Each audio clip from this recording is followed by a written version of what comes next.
Guys, happy Wednesday and welcome to the Florida Treasure Coast Market Update. You better get fired up. Appreciate you joining me today. I want to get a little in depth with the Port St. Lucie market and show you some of the differences that we're seeing in today's market versus not maybe a year or two ago, but just a month or two ago. There's a lot of changes going on. And if you are buying right now or selling right now, or you're thinking about buying or selling in the next 3 to 6 months, I think what we're going to share with you today is going to be incredibly helpful. So stick with me. What I'm going to do here is I'm going to share with you my screen because I want you to see exactly what a realtor is seeing. So you're getting information straight from the source. This is the MLS, the multiple listing service. This is the tool that every realtor is using to find homes for you as a buyer, or if you're selling, it's where we list your home for sale, right? So we're going to come in and first of all, let's look up how many homes we've got for sale in Port St. Lucie. Now, I'll tell you, 7 weeks ago, single family homes, we're watching this number right up here. Single family homes, we had 757.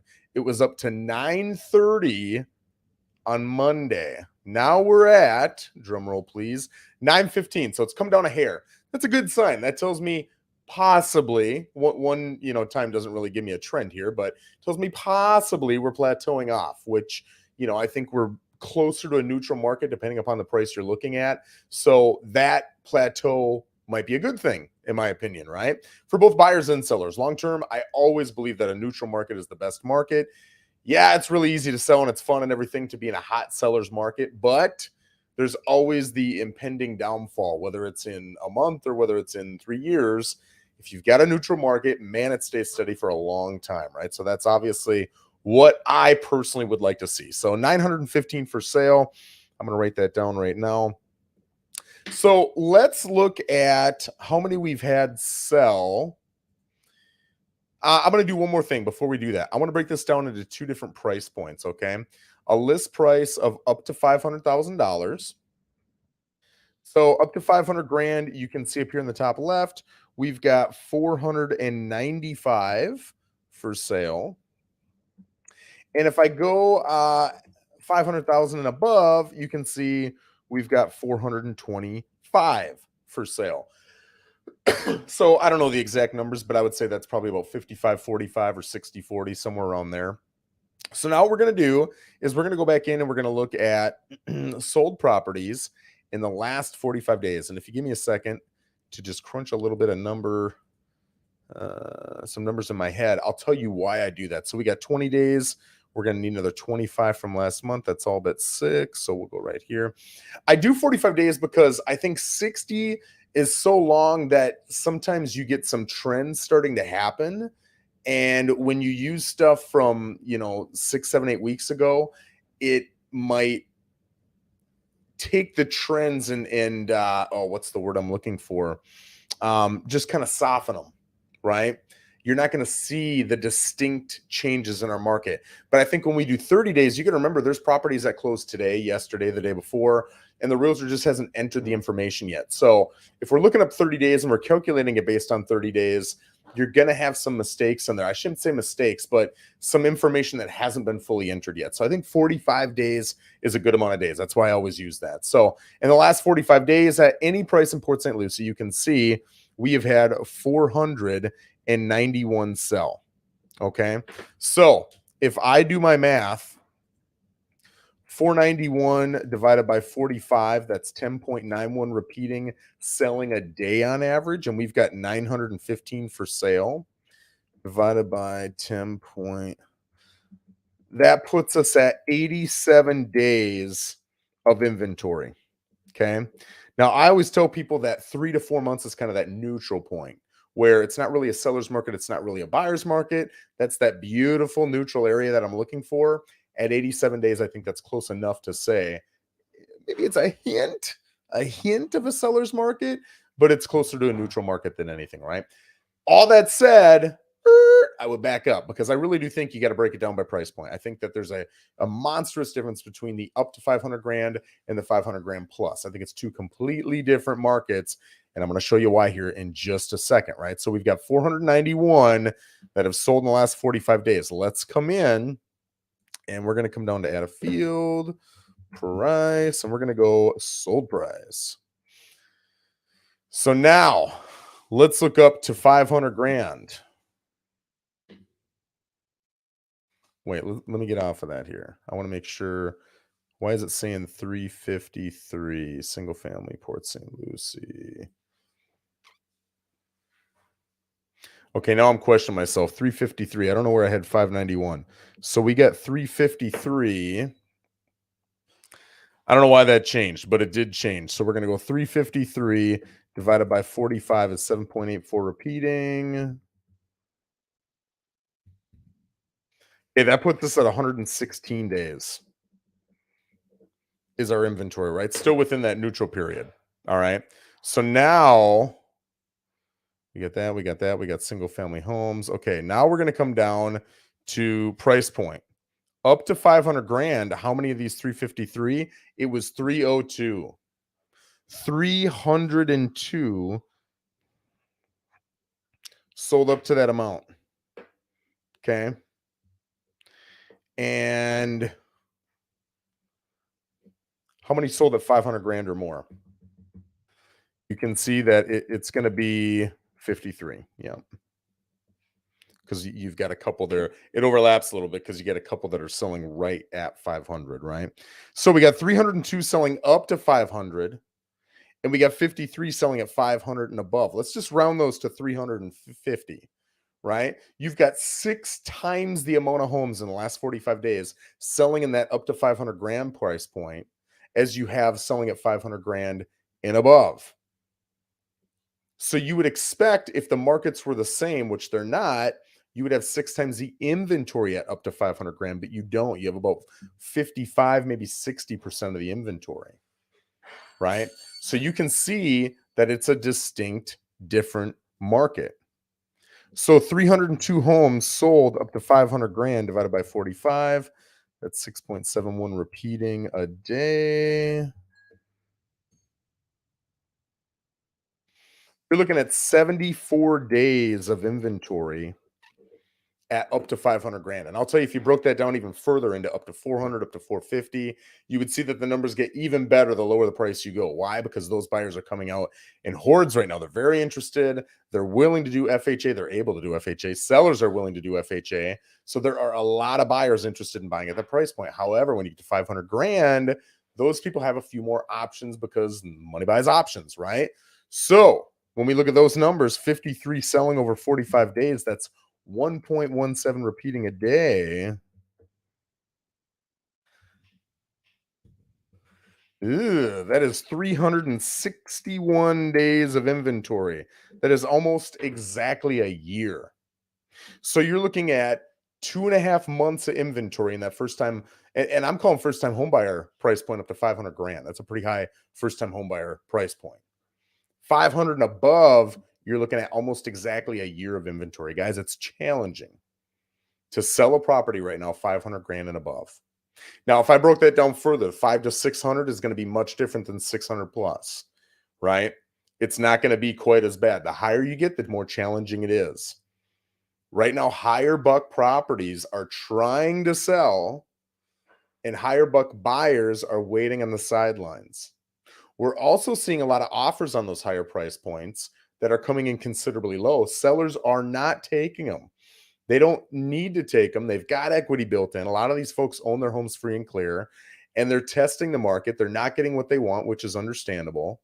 And the buyer and the seller just are not coming together. That's what we're seeing. I'm seeing that with my listings. I'm seeing a lot of sellers saying, I'm not moving. My home is worth X, whatever they believe their home is worth for whatever reason they believe it's worth that. And a buyer's coming in saying, I'm seeing all the numbers. I'm seeing rates go up. I'm seeing inventory go up. I'm seeing inflation go up. All of these things are telling me I should not be offering full value. And regardless of who's true or not, that's what we're seeing. So we're just not seeing a lot of buyers and sellers above 500 come together. Below 500, still very hot. Still very hot, right? So now the question is, what should you expect on your home compared to your ask price? Are you going to get 100%? Are you going to get over 100%, less than 100%? So let's look at, I'm going to get rid of the sold price, and we're going to look at all, what was it, 353, 353.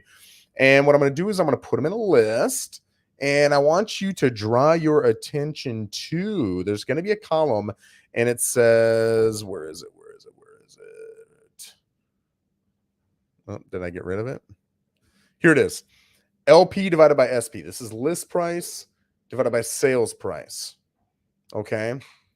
So if you can get, for example, this one right here, they were asking $849 and they got $859. So they sold a hair above. So you can see over here, it's at 101%, right? So if I put these order of highest to lowest out of 353, how many are getting over 100%? You can see out of 353, it's right here.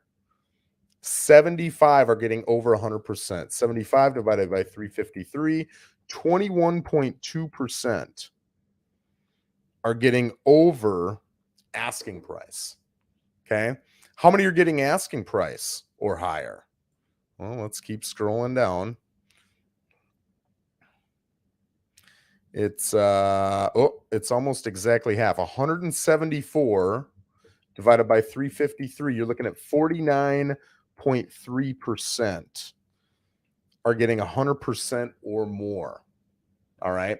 Now, on an average price home, $400,000, let's take I got to use exact percentage points. So let's say a roughly $8,000 hit on your price. That's a pretty normal offer. 392 on a 4. I would expect to get higher, assuming you're staged well and you're priced right and you don't have any major repairs and all those great things. You should be able to do better than that. But let's just say you're like, oh, I hope I get 98%. How many people are getting 98%? Coming down here, there's the 98s. Where are we at? We're at 2. Okay, so here it is. So you're at right here. Okay, so we got 253 divided by 353. You've got 71.7% are getting at least 98%. So there are not a lot of properties getting less than 98%. And I'll tell you, with a lot of those properties, you're going to see one of two things happening, right? You're either going to see people overpriced and then they get a lower offer and they take it, or you're going to see them overpriced. They come down to the price they should be at, but now they're market worn. People aren't as excited. They're not nervous going up against another offer.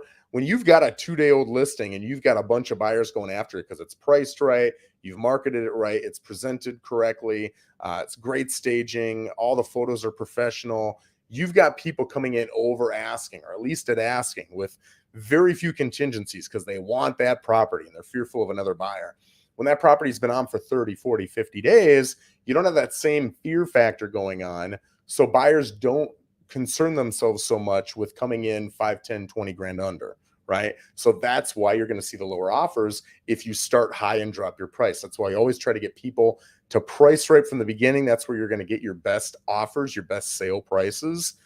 But it's understandable with human psychology. People just want to start high. I get it. We go through these conversations all the time and I explain the pros and cons. I fully get it, but we do see that happening, right? So either that's happening, or you've got folks who need major repairs and have major aesthetic issues. If you've got a roof issue, good luck getting 100%. People are going to absolutely underbid you more than the price of that roof, because if all it cost was the, let's say, 18 grand to get a roof, they'd rather spend the 18 grand more and get a home that's already got the roof, rather than having to go through all of the risk, the time, the cash out of pocket, all of that, the headache, the phone calls, the coordinating, being home. They don't want to go through all that. They'd rather spend the extra 18 grand and get it. If they're going to take your crappy roof, then they're going to say, hey, I need 25 off or 30 off or something. You got to pay me to take on this issue of yours. And that's not just with roofs. It's with ACs that don't work. It's with flooring that's all beat up. It's with carpet pulling away from the walls. It's with, doors falling off the hinges. All of these different problems. If you're not going to fix them, people are going to take off that price plus something in a lot of different cases, right? So that is what we're seeing when we're looking at homes that are selling for maybe 97% or less of asking price. So guys, there you go. There is a snapshot of what we're seeing in today's market. Definitely a softening market, unquestionably a softening market. If you're in that up to $500,000 price point, it is still a seller's market, but it is not a ridiculous seller's market like it used to be. When we say seller's market at what I say, 74 days, what I mean is if you price it right, if it's presented well, if you have professional photography, it's staged correctly, all of those things are going for you, there's no reason you can't sell within a month or two, maybe sooner, right? But if you're trying to come in 20 grand high, if you're not going to put in the effort to stage it, if you're not going to do a lot of the major repairs, it's going to be more challenging. It is not that strong of a seller's market. And if you're in 500,000 plus, you're going to need to be aggressively priced. If you're not in the bottom, 20, 30% of, or I should say top of well-priced homes, you don't even have a shot. You don't even have a shot right now, right? You absolutely have to have great photography. You have to have great staging. Everything has to be working well. You've got to have a realtor picking up the phone and negotiating for you and calling people back. And I'll tell you, a lot of realtors, if I call 10 realtors to schedule an appointment right now, probably 3 or 4 of them are going to pick up. That is a challenge for you. As a listing agent, I can't negotiate or pitch your house if I'm not picking up the phone. They're going to get my voicemail, and sure, they'll leave me a message and I'll get back to them, but I don't have that sales opportunity, and that is going to negatively impact you. So all of these different things added together absolutely impact your ability to not only sell, but to sell quickly and to sell for top dollar. Guys, I appreciate you joining me. If there's ever anything that you'd like me to do a video on in the future, certainly let me know, and we will get that done for you. I hope you guys have a phenomenal rest of your Wednesday. Take care.